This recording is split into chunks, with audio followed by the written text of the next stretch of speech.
So what I'll do is I'll just start off by introducing myself and a bit about the festival, and then we'll crack into introducing the panel of guests that we have today, and then start talking about some topics about mainly climate justice stuff, some moving into some COP26 stuff. So my name's Finlay. I am the festival lead over at a project called the Edinburgh Green Film Festival. We're a volunteer-led, mostly student-led project that's putting on an environmental film festival online over at the service called Indie On Demand. We have a short film program as well as a feature film program highlighting all these different aspects of climate justice from a diverse range of storytellers and filmmakers as well. So we're really excited about what we've been able to put on, and we hope people can come and see these great films as well. But in conjunction with that, we have today's panel and Q&A. If you have a question, this is for the audience, the people that are participating. If you have a question, feel free to, at the bottom, there's a little like Q&A section. Feel free to pop any question you like down in the Q&A section, and we'll get to it at the end of our discussion. We'll see all the questions, and we can kind of work through them however that makes sense at that point. So that's a bit about me and the festival. I thought it would be best then to have the guests introduce themselves. So I'm hoping, Laura, you can maybe start by talking a bit about yourself. Sure, I'm happy to do that. Hi, it's so great to be with you all. Thanks for joining. So my name is Laura. I am currently over in Glasgow, where I'm from. And I guess I've kind of got two things going on. I work for an NGO called Tier Fund, and I'm their COP26 coordinator. So in 4 days, I'm going to be heading into the Blue Zone with our team for 2 weeks worth of exciting, nerve-wracking COP activities. But I guess the other half of what I do is I exist online under the name Less Waste Laura, where I use my academic background in environmental science and my master's in environmental protection and management to sort of advocate online for all things climate and sustainable, and get to do some fun things in the media through that. But that's like a nutshell, because I'm sure we'll get chatting about everyone else. Yeah, absolutely. Yeah. And Zarina, what about yourself? Hi, everybody, and thanks for having me on. It's lovely to be here. So I've been working with different diverse communities across Scotland and engaging them on climate action. And that's through Scottish Government's Climate Challenge Fund. So they've got a fund to help communities do local activities. And the way my work started was because there was this perception that ethnic minorities don't actually engage in climate change, and there was me challenging this. And through the work I've been doing for the last 10 years, I've helped set up over 150 projects right across Scotland with different diverse communities. And when I say different diverse communities, I really want to highlight and emphasize that, because the ethnic minority groups tend to get put into one box, and it's to actually say, well, there's so much diversity within diversity. And this was supposed to be a really difficult job to do, because it was like marginalized communities, hard to reach community groups. However, it was one of the easiest jobs I've ever had. And I'll talk more later on about why it was the easiest job I've ever had. And then through that work, I also set up the Ethnic Minority Environmental Network, and that was to amplify the voices of ethnic minorities, and also to help diversify the environmental sector, which is very predominantly white. And now I'm doing PhD, and I love the work of Laura, because I'm actually very useless on social media. So it's really great having people like that I can bounce off and piggyback off. Yeah, so that's great. Amazing, thanks so much. And Dave, yourself, what is it that you do? Thanks, Finlay, and thank you for having me on tonight. I'm a climate scientist. I work at the University of Edinburgh. I direct the Edinburgh Climate Change Institute. And a bit like Laura, a load of us will be heading off just in a couple of days' time for 2 weeks of hopefully quite a lot of fun and a lot of work over in the Blue Zone at COP26. So yeah, in terms of climate change for the university, it's a huge event in terms of COP26, I guess huge for the world and for Scotland, but also, yeah, where I am now sitting in the ECCI is kind of our hub for climate action for the university. Mm-hmm. Grand. Well, it's probably best to just crack into some discussion stuff. So I was hoping to kind of talk to you. I'll direct you individually, but talk a bit about climate justice and the role that climate justice sort of plays in your work and your activism. Laura, I thought it would be best to start with you as well. Is for someone that's involved in climate activism and education, what role does climate justice play in your work? It's vital. I mean, it's completely core to what we do. I guess the classic thing is climate justice is actually relatively new in terms of, the way that we speak about it. And sometimes still people say, oh, sorry, could you just clarify? What do you mean by climate justice? It's something that we're not really used to talking about.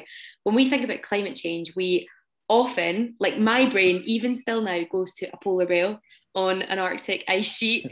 I think about a tree and an orangutan hanging off it. And I think about like the natural stuff, which is of course one of the first impacts that we've, seen on the planet when we talk about the changing climate. But what we often forget is that actually who also lives on this earth alongside all of the natural environment, it's people. And when we think about it, people are on the front line of this, and often it's people who haven't contributed to it who are being impacted first and worst. And so I guess climate justice is like really, really core, but it's also something we kind of forget about because we talk about the climate as like the physical world and forget that we're part of that. And so it's absolutely central to everything that I've been doing. But I have to put my hands up and admit that when I started being interested in this, it was for like icebergs and polar bears. And so I've even been on a personal journey, like, thinking about it from a people perspective and a justice perspective as well. And Dave, you have a more central role in education. I was wondering what climate justice plays, what role that plays in education, in what capacity that sort of like is combined.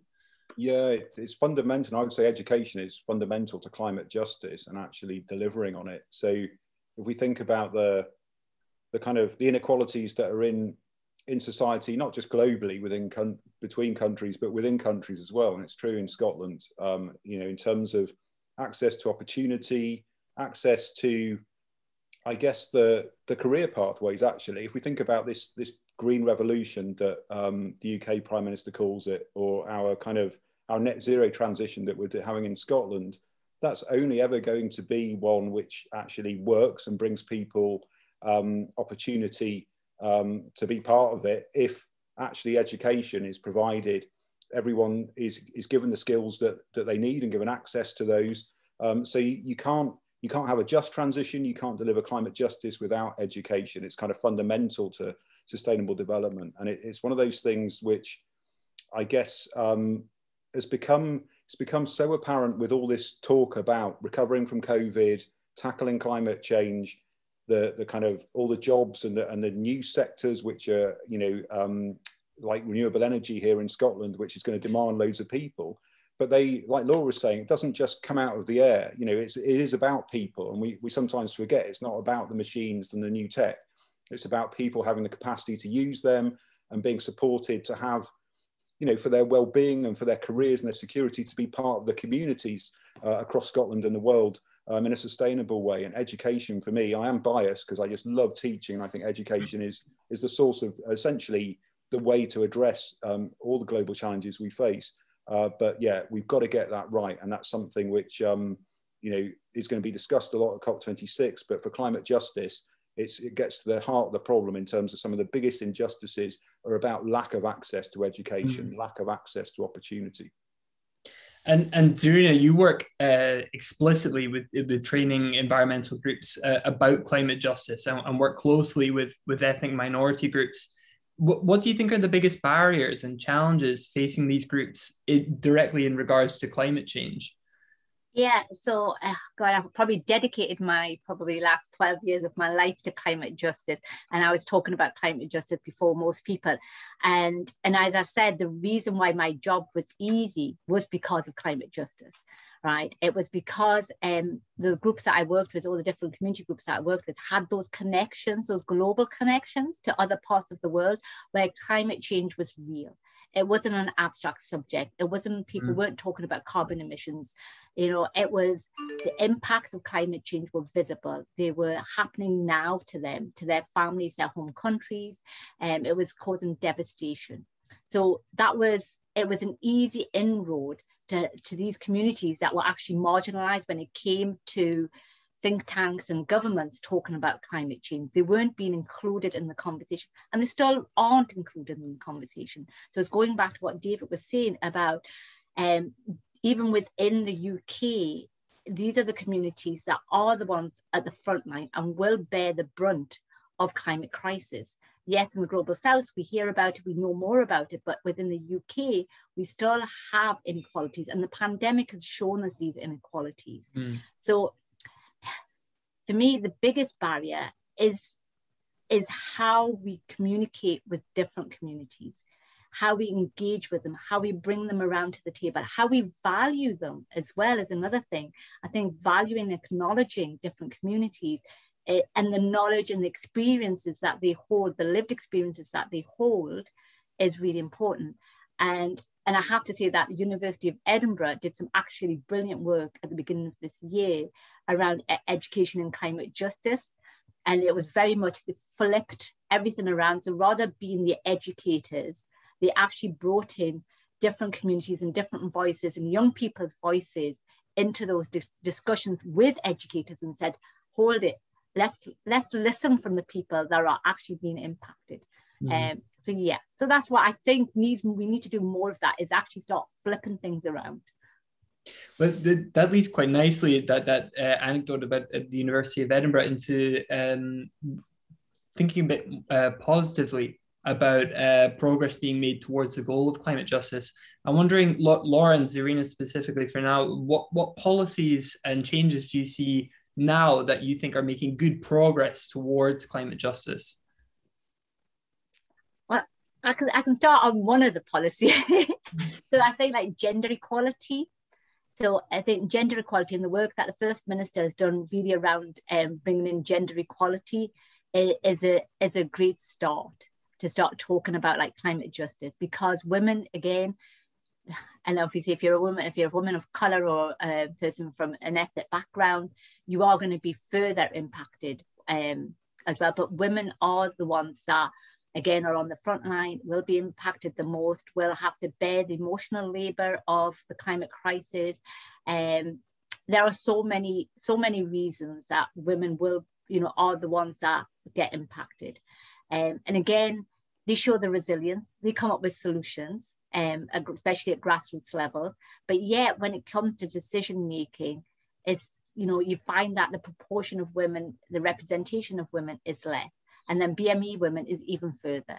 But I know that a lot of work for this COP around gender justice, there's been a lot of emphasis around it, which has been really good. I don't know.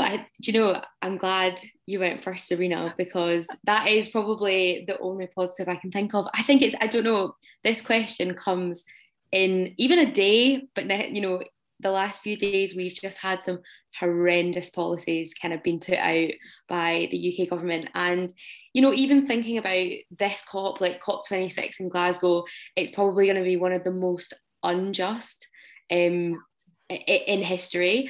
So this question, I think if you caught me on a really good day, I could probably think of like some policies that have happened. Like, I don't know, we banned microbead plastics a few years ago, and like we had a single-use plastics consultation, and like these things have happened and they're great. But I think, just today we've had this like air passenger tax like cut. We have been watching on Twitter like videos of sewage just being like poured into our waterways, and like I feel like this week has been quite heavy to kind of be like, oh my gosh, like is COP even happening, what's happening? And I guess like, and I mean the Campbell oil field, like there's just all these things that are kind of around, which although they're individual like policies and some of them are really UK specific, like who's the Campbell oil field going to impact? It's not going to probably impact me, but it's going to impact communities around the world who are like already marginalized and oppressed by so many different injustices, but like climate change. And so I actually felt like I have a really negative answer to this, which is like, I can't really think of that many, you know, like I really can't. And, you know, even for example, things like the UK government deciding to like stop the sale of new petrol cars by, what was it, 2035 or whatever, you know, that's great. But who's going to be most impacted when that happens? Like, it's the people who can't afford fancy electric and hydrogen cars. And like, actually, that policy doesn't even matter if you can't afford a car. So, you know, I think it's kind of one of those things that I really don't think we're doing enough, particularly from a policy level, quick enough. I think there are small wins, and like, it's important to celebrate them. So like the decarbonisation of our electricity system by 2035, that's amazing. That's really great. But like, let's not think that's the job done at all, because that should have been done ages ago, and that also still isn't the solution. Like, this year was the least windiest we've ever had in like however many years, so like, let's also remember that we need more wind, and you can't really control that. So I don't know, my answer is a bit more negative, but I do agree that that gender stuff has been important, because the climate crisis and like climate justice intersects with other justice issues, things like gender issues and other things. So yeah, mine's a bit more negative, but I guess that's probably just because my Twitter feed's been wild this week. Dave, I was hoping you could talk a bit more locally. See, we're an Edinburgh-based volunteer organisation, and you're obviously Edinburgh-based. I wonder if you see any positive changes locally in Edinburgh that you think have proven to be a good step towards climate justice, if at all. Yeah, I mean, I would struggle to pin them down on the Edinburgh scale as well. I suppose the thing I've loved recently, and I don't want to make kind of political points in terms of Scotland versus UK, but I think the Scottish government, they kind of get this better than any government I kind of have spoken to, certainly people within government. And one of the things they did was they ran a climate assembly. So some of you might have seen the output from the report, but the climate assembly in Scotland, it was one of the most inspirational things I've ever been part of, because it took 100 people from across Scotland, and it was deliberately trying to, you can't represent the whole of Scotland in 100 people, but they got close to it actually, just in terms of, you know, the range of ages, backgrounds, ethnicities, obviously gender represented, you know, in terms of getting a balance there. And actually it was so powerful because the engagement from those 100 assembly members was incredible. Their awareness of climate change, you know, was really variable. And then they went through this process of listening to people like me drone on, but more importantly, then discussed what climate change meant for them, what it meant in terms of what is climate justice in Dumfries and Galloway versus Shetland. You know, how should this play out for, you know, from the perspective of people who are living in these different communities and know where they're speaking from.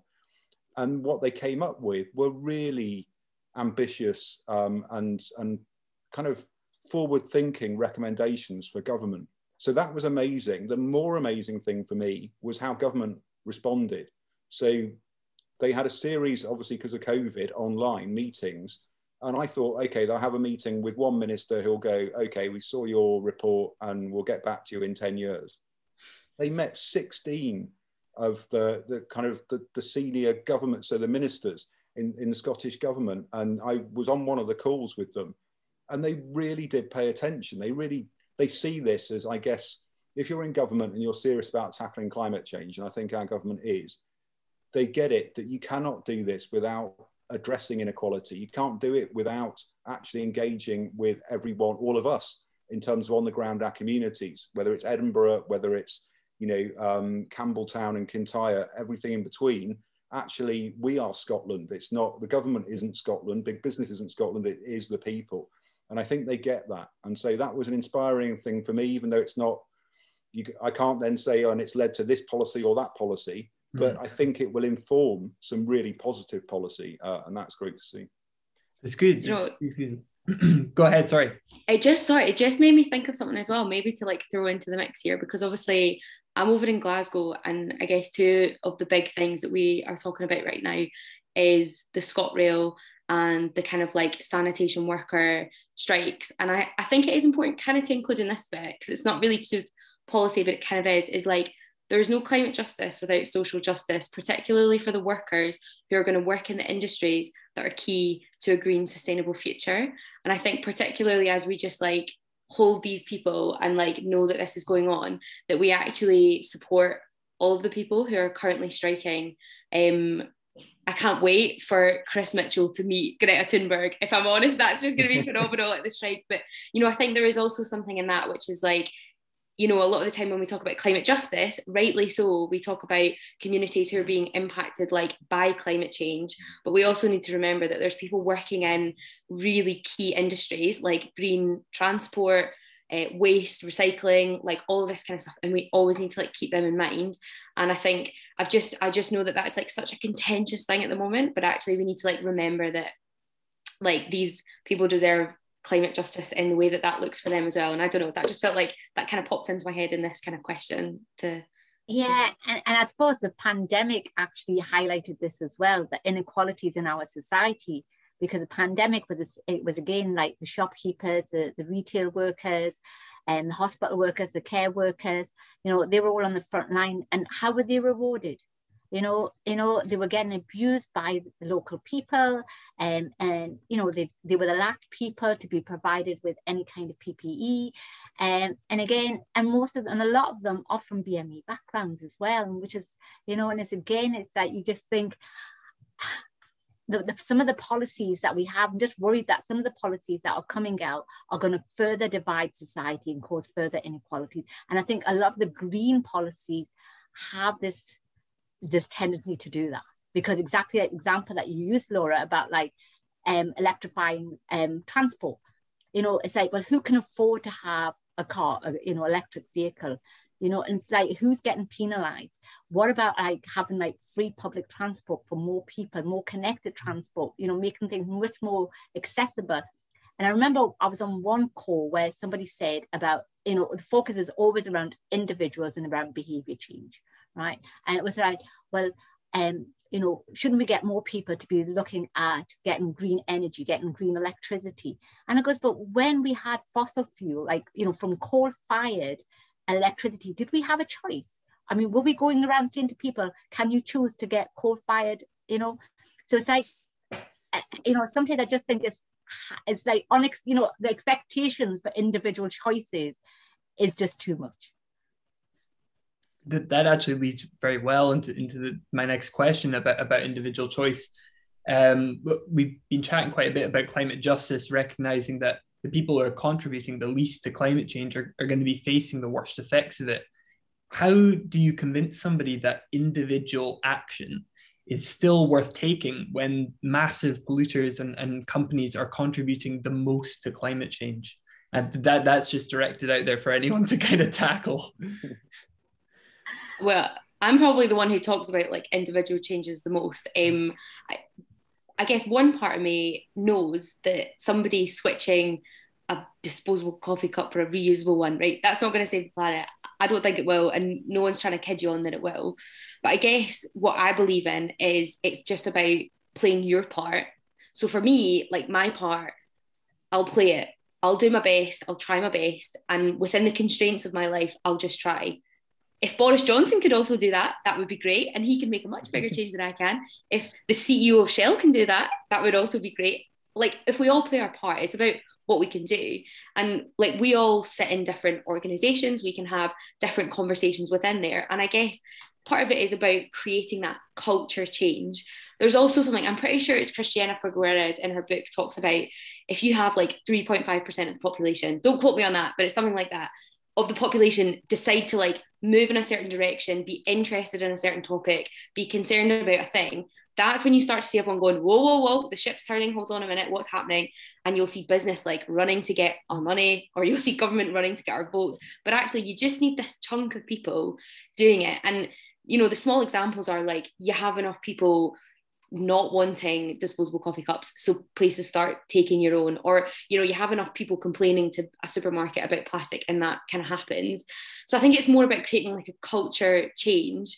But I also do think it's important that for people who are more intensive with their, you know, and I'm looking at like the communities I come from. Like I'm currently actually at my mum and dad's house doing this talk, but like they're in the suburbs and there's people driving 5 minutes to go and like pick up 50 Amazon delivery parcels from like just around the corner, and you think, well, maybe you doing a little bit less would be good, because like you maybe probably do have, you know, and it is just about having that. So I think it is about kind of like creating that and kind of just saying like, I'm going to play my part, but then also hoping that people kind of like further up the line do it. But I also think, to end my speech, you know, there's even stuff like you as like an individual, whoever you are, you sit within like a business or an organization, or you might be in like a community group, you can like help do that. And so, you know, even for example, like I'm a Christian, and one of the biggest conversations we've been having within the faith space is about churches divesting, right? So like I can divest my own money from fossil fuels, but if I can get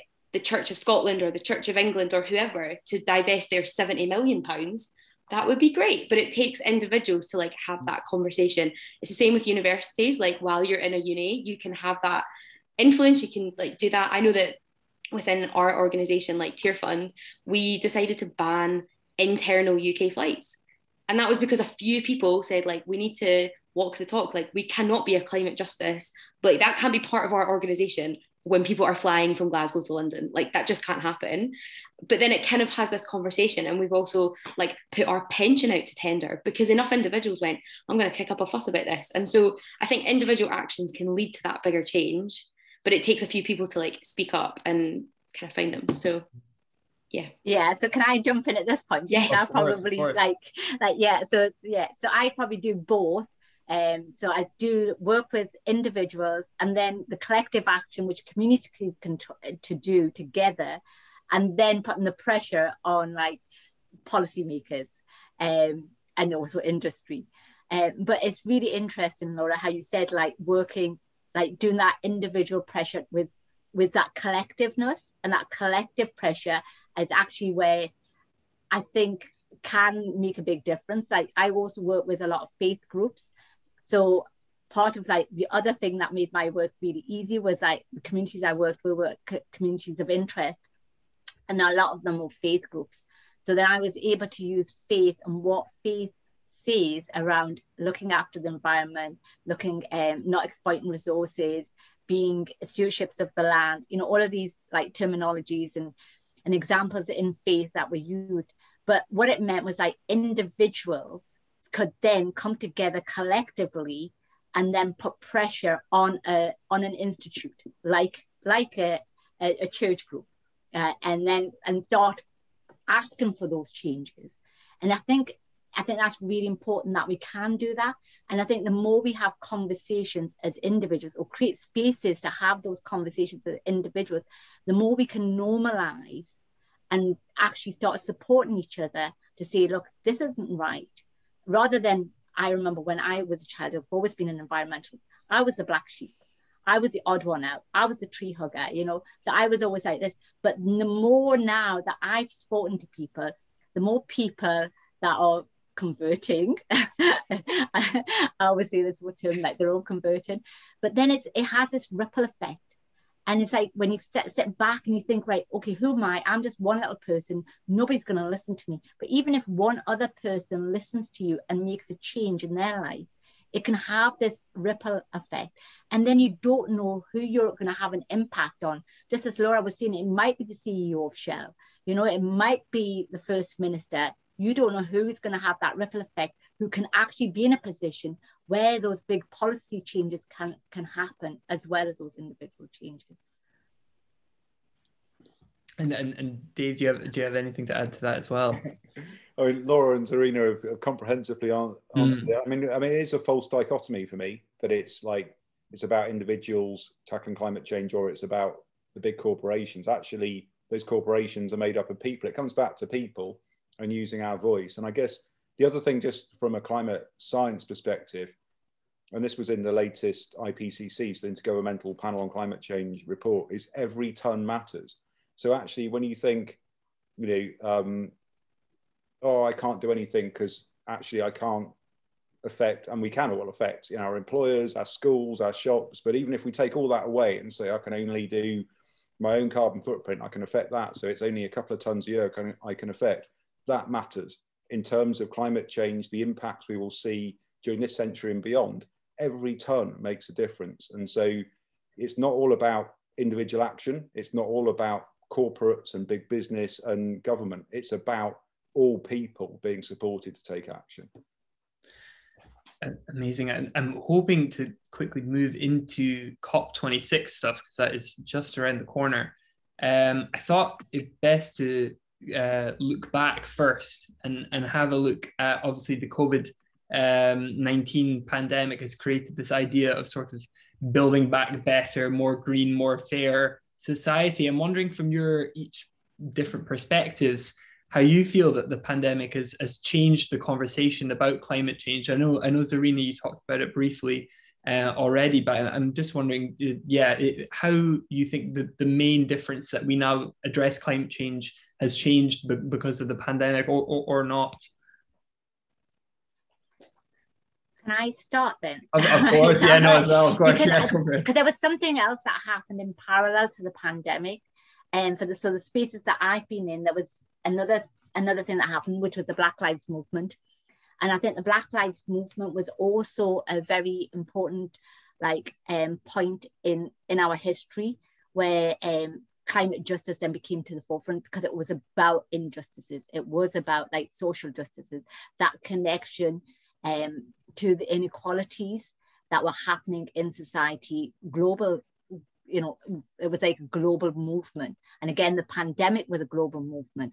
And I think now what we understand is the climate crisis is a global issue. And I think before it was never really considered as a global issue, even though we knew that.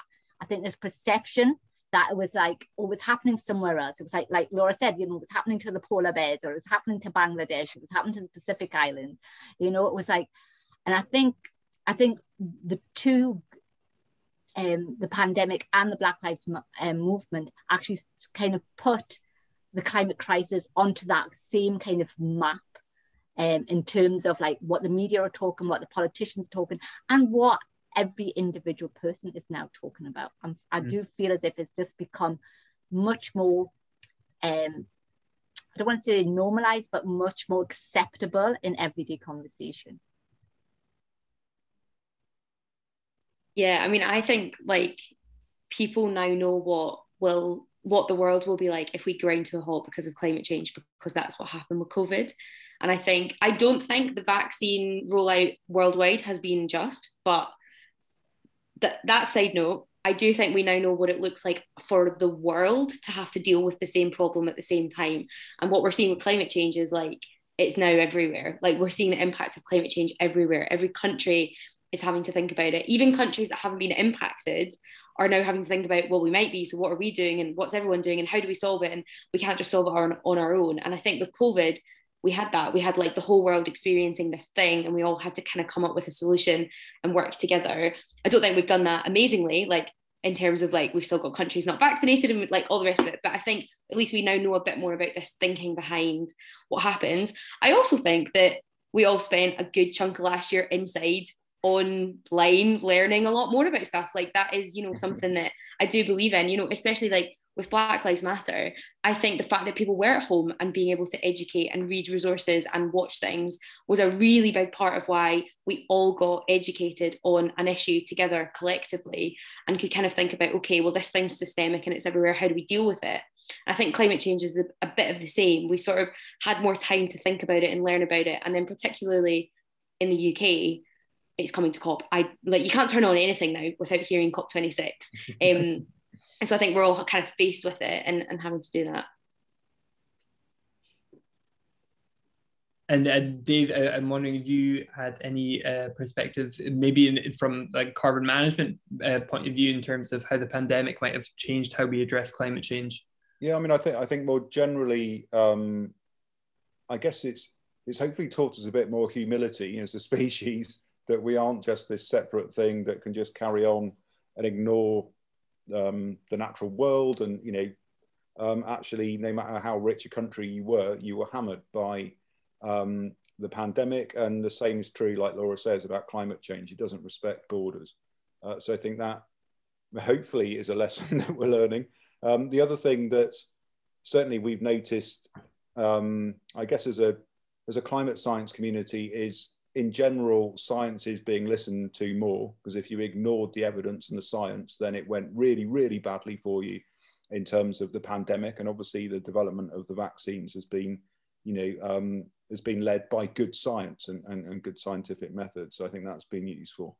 I think the biggest disappointment to me, if we had done this a year ago, we would have been talking about recovery from COVID, and we would have been talking about COP, but I would have put green recovery in every sentence and saying we've got to deliver a green recovery. This is an opportunity to get our economies back on their feet, to address inequalities and injustices, and to make that transition to sustainable net zero. So invest in renewables, invest in climate adaptation, the rest of it.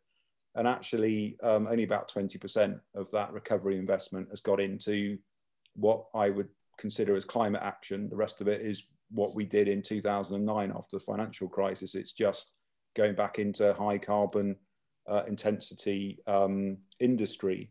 And so that's disappointing, because it still is an opportunity to do better. But I think sometimes you look at how well we learn as a society from the past, and you would say we haven't learned very well. And I really hope with the pandemic, like I say, that it has taught us some humility, and we will learn from how things have gone bad, like Laura was saying, those inequalities in terms of access, not just to the vaccine, but actually just to, medical support and, oxygen, like we had, those kind of things that we saw on our TV, they are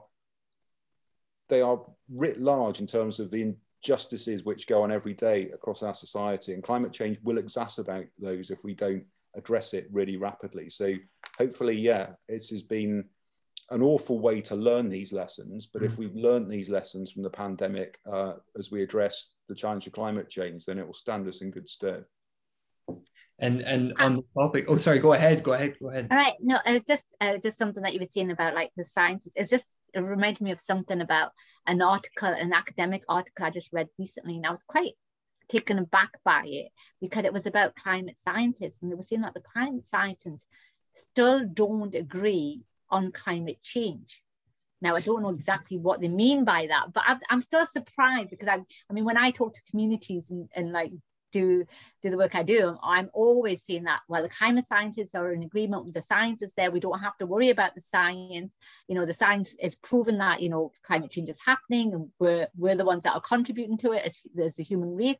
But I was quite taken back by this article that I read, and it was in an academic journal. And I just wondered, David, I mean, is there still dispute around this? No, not really. I mean, I saw the article as well, and what it was, so the media covered it as case closed, I think was the headline, because it was 99.9, I think, % of climate scientists, I can't remember what their sample size was, but it was, it would have certainly convicted you in any court of law in the world in terms of where we've got, more than overwhelming consensus. The science is proven in terms of climate change, the main driver being our emissions of greenhouse gases. Where we will always disagree and debate as scientists is on, how fast will it happen?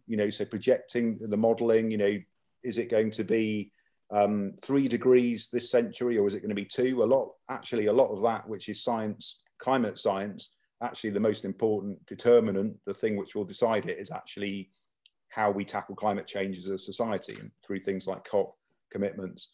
And we will debate about the costs as well, like we're seeing with the UK government, the Treasury saying, oh, well, it's going to cost a lot of money because you'll get less fuel duty. And then you kind of go, even in their report, I share Laura's frustration, by the way, about some of the stuff that's come out recently. But even the Treasury review in terms of net zero, they made clear if we don't act now, it's going to cost us loads more. So, I'm not an economist, but for me, it's clear what you need to do is take the option which is not going to cost us loads more. So yeah, just on the fundamental climate science, that debate is over. The debate about how we take the action required now so urgently, because we do not have any time to kind of have a think. We need to act really rapidly. That's certainly an area of intensive debate, not not so much from climate scientists, but from policymakers. And that's the kind of thing where COP26 will live or die, is, you know, can they reach agreement, a consensus globally at a level which gets the action happening at the speed it needs to. Right. Well, on discussion on policy and commitment, I'm hoping to talk about, I know that there's been a lot of talk about what people's hopes are for COP, and I know that can be quite a burdensome question because it's more like, what are your demands from COP essentially? But I'm hoping to at least talk in realistic terms from each of your perspectives, what you think a realistic goal or a realistic outcome from this summit might be that you think will have a positive impact on the climate crisis. Feel free, if someone has an idea of what they might want to say, just jump in. I'll jump in. I don't really have like a straight thought. Do you know, if I had £1 for every time a journalist phoned me to ask what my hopes were for COP26, I could give the $100 billion worth of climate finance that we need to make, honestly. I don't know, because I think part of it is like, we kind of already know that the commitments that we needed haven't been made, and we know that the trajectory we're on, regardless of what the argument is, we know it's way over what it needs to be. So, and I guess from my perspective, I do think it's important that the climate scientists have a think and get on with it. But I'm also aware that we're at 1.1 degrees and people are already suffering. So I don't really care about 1.2, 1.3, 1.4. I just know that 1.1 is bad enough. So I don't even want to think about 1.5 or 2 or 3. And I guess what we know is like, we're already not going to meet it. And I guess also, there's been a lot of talk about COP, like this one's already, some people are saying it's invalid, like some people are saying it's already not a just COP. We know that there's like island nations who aren't going to be able to be there for various reasons, like COVID or otherwise. And so I think partly like my hopes are not really, like I'm hopeful because it's happening. That's one thing. Regardless, it's not perfect, but I'm hopeful that it's happening because we didn't have one last year. That will have set us back. That will have set us back more than we can really ever calculate. And let's not waste time calculating that. Let's calculate the next stuff. But, you know, I guess the one thing I'm hopeful for is that the UK, like, somehow get a legacy from this, like a legacy of being green, I guess, particularly like a Scottish angle, like we just keep churning out more policies that will get us there quicker. I guess we know that we haven't met the $100 billion worth of climate finance. I'm so hopeful that just comes out of nowhere. I hope that we just get commitments that haven't been made. Like the fact that we've fallen short is just like despicable, especially when we know the money exists. Like the money exists around the world, it's just not in the right hands. And I think that's one of the things that I really hope comes out of this, is like that climate finance appears, because right now we're talking about it not being it. I guess that's the one big thing that, like, for me is the kind of main point, because the rest of it is like, we know we've missed it on the targets, but we can work on that again. But yeah, it's a bit of a mixed question. So yeah. So for me, is not what I'm hoping for, it's what I'm not hoping for. Right. So I'm going to be the negative one here. And it's like, actually, it's like saying, it's about like what you're saying, Laura, but I'm worried about the green finance. I'm worried about the climate finance, because I think that's just going to be a way of greenwashing everything. So I think this whole green economy is just, everything's just going to be labeled as green and with going forward. But I think it's going to be underneath, it's going to be the same status quo. It's going to be, it's all going to be about economic growth and just labeling it as green. It's not going to tackle the issue of consumerism. And the amount that we're producing, the amount that we're wasting. I don't think any of those policies actually tackle any of that, which is at the heart of climate change. So I'm really worried about this whole greenwashing.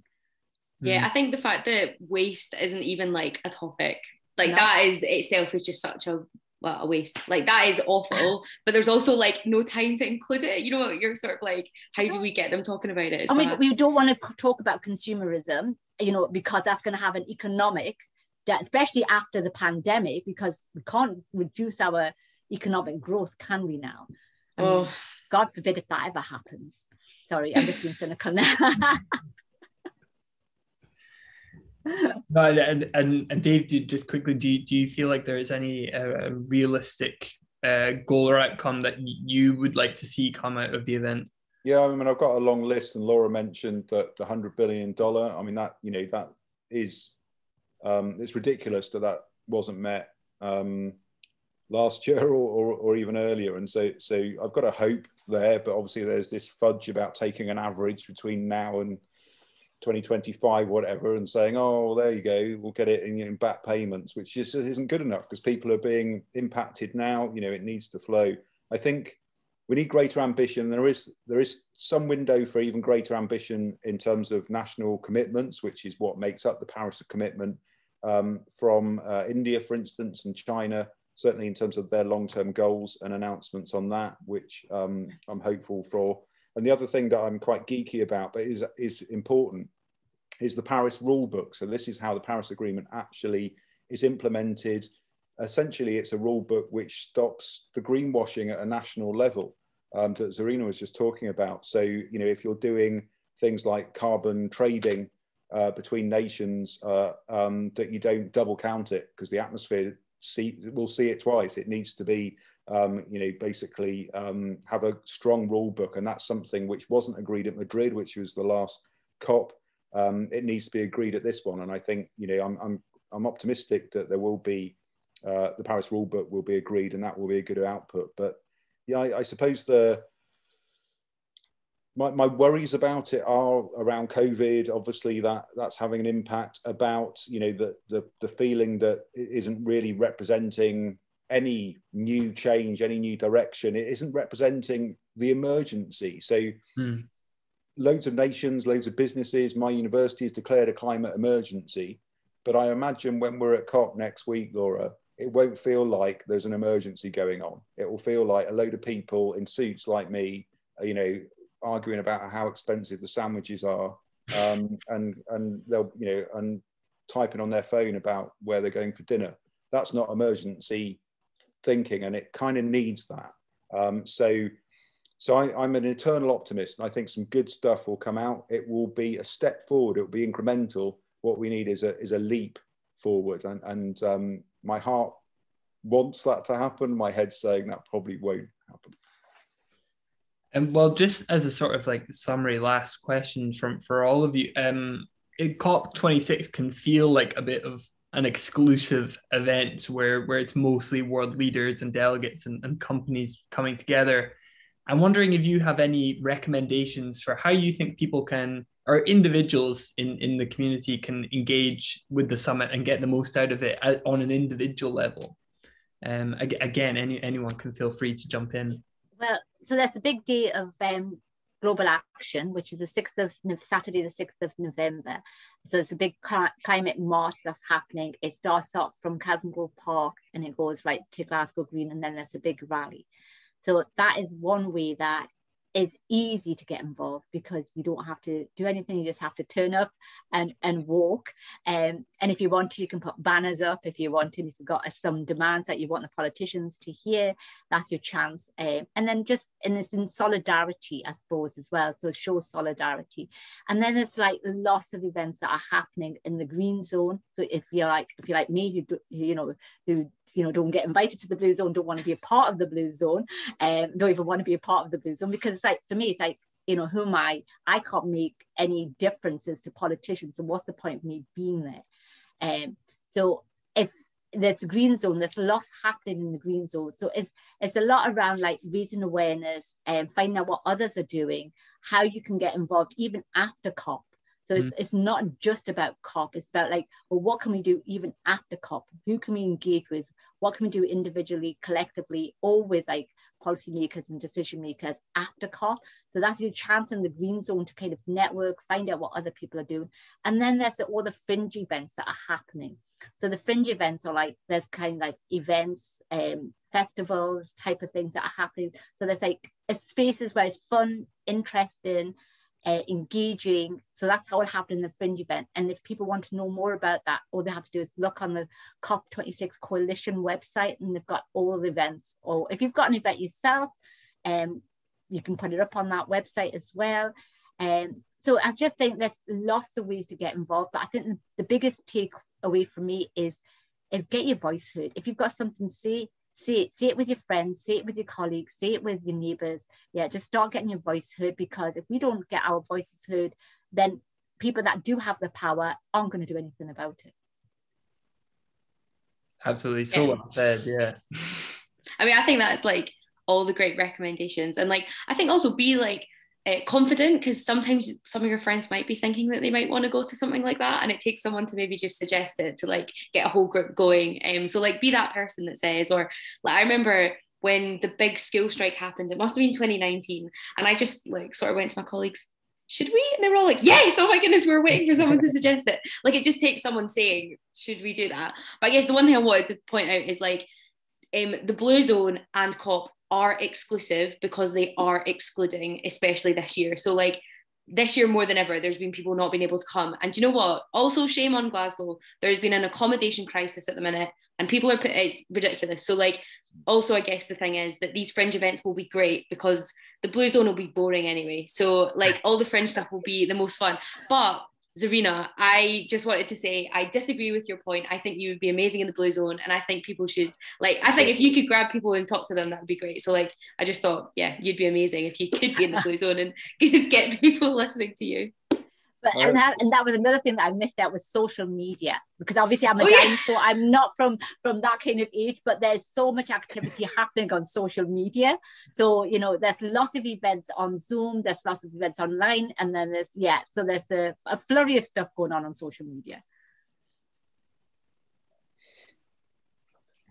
And Dave, do you have just anything to add just at the end there about how you think individuals are best to get themselves involved in this? I mean, that's brilliant advice from both Laura and Zarina. There's a lot of participation for us in Blue Zone actually is going to be online because of COVID. We're not going to be able to go into a lot of the plenaries and things. So online is going to be a feature like it is of all of our lives still. Look at what's going on locally to you as well. So things like, I mean, a shout out to climate beacons. There are 7 climate beacons in Scotland, which are basically cultural community groups working with climate change groups. So check out if you've got one of those near you, but definitely the Climate Coalition website and Stop Climate Chaos, those websites, see what's near you. And don't think that if you're not at Blue Zone, you can't get involved in COP, because actually, like I say, it's going to be, I'm totally going to be sat there with my £7 £7 a sandwich, Laura, in Blue Zone. Are you joking? I did not know that. I know. You're going to have to sneak in a sandwich. So we're going to have to sneak in food, and then we won't be able to get into the plenary, so we'll be on our laptop. See the fringe events, you get free food, and you get meal, you get entertainment. You know, just come along to the fringe event. Yeah, we'll be leaving the Blue Zone to go to the proper stuff outside of it. So yeah, just get involved is the main thing. You know, this is the biggest challenge, not just to our species, every species. You know, this century and beyond, and you know, this is a moment where you can make a difference, like we've talked about before, on so many levels. And COP26 in our backyard, what a chance to start something big, like you know, Laura and Zarina have already done. But you know, we can all be part of that. Amazing. Well, we've had 1 or 2 questions that it would be good to just get a little bit of time to address. The first was about the long-term goal of transitioning from to an entirely plant-based food system as a step towards achieving climate justice and social justice. I'm wondering if any of you have any thoughts about the sort of like transition over to a more plant-based food system. I'll just say one quick point, which is like, I won't even comment on like the science and the sustainability and all that, because like we've heard enough about that. But I just think that last bit about climate justice and social justice, we need to, again, like we spoke about right at the beginning, it's about education, and it's about saying like, okay, if we're moving over, like how do we bring people with us? How do we make sure no one's being left behind? How do we educate on like the types of foods we can eat, like the way that we can cook them? Like there's a really big issue. You know, you've got chefs like Jack Monroe who do amazing stuff about like cooking on a budget, but cooking on a budget veggie and vegan, and like, you know, sometimes it's hard to do that, but also to recognize that there's already people like eating really sustainably, and it might not necessarily be plant-based, and like just acknowledging that as like a cultural thing as well is like really important. But yeah, that's just a bit about like the kind of justice angle to that. But I do believe in like more plant-based is always great for everyone. Although I hate vegetables, but okay, so I've probably got quite a lot to say about this. So I've been a vegan for most of my life, right? But what I don't agree on is our food system as a whole. So I think our food system, where we went wrong was to commodify food, and we've taken away the essence of what food is all about, which is about nurturing one another and about sustaining life. And I think there's still this danger, even when we move to a plant-based food system, it's still feeding into that same kind of food system of that capitalistic consumerism, processed foods. It's so complex. It's not as simple as just moving from meat to plant-based. I think as our whole food system needs a whole overall. Right, even if you look at hospitals and the food that they say about hospitals and food, hospitals is a place where you're supposed to get better and be nurtured to get better, and yet even the simple thing is the food that they provide isn't doing what it needs to do. Even using food as like for our health and well-being isn't the way we see food. So I think the relationship we have with food needs to change. So I think one of the biggest problems we have is commodifying food, and food should be a human right. And that goes back to the whole social justice and climate justice issue. So I have a lot to say on that. So I'll just leave it at that just now. No, that was a great insight into that. Even if it was just a brief one. The other question that we got was a bit about getting involved with COP as an individual, which we talked about, but they also included a bit about what might they be able to do after COP, when the summit is over. How do you think that people can get engaged with their communities and climate action out with the summit when that is behind us? So there's lots of community projects that are already doing a lot of work. So whether they're like a community garden project or an active travel project, or groups that are looking at like community energy, because community energy is another big focus now as well. And what I mean by community energy is like having like a cooperative that's providing solar panels.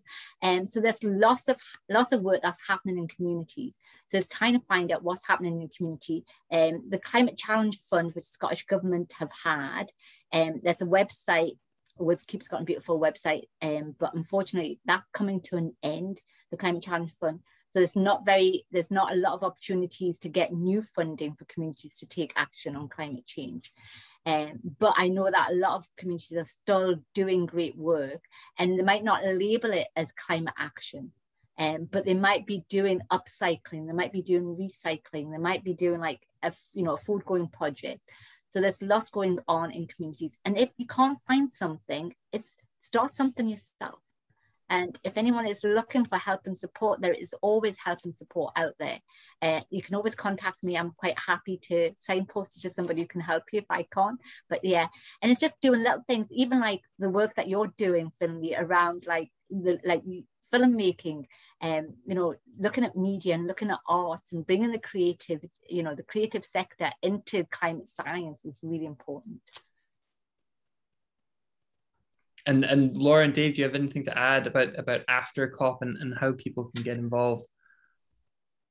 Maybe just look at like where you sit, like what your sphere of influence is. Maybe you can like have a conversation with your workplace, or if you're at school, uni, college, maybe you're in a sports team, maybe you're part of a faith group, a community group, whatever. Like what conversation can you have to like continue things on?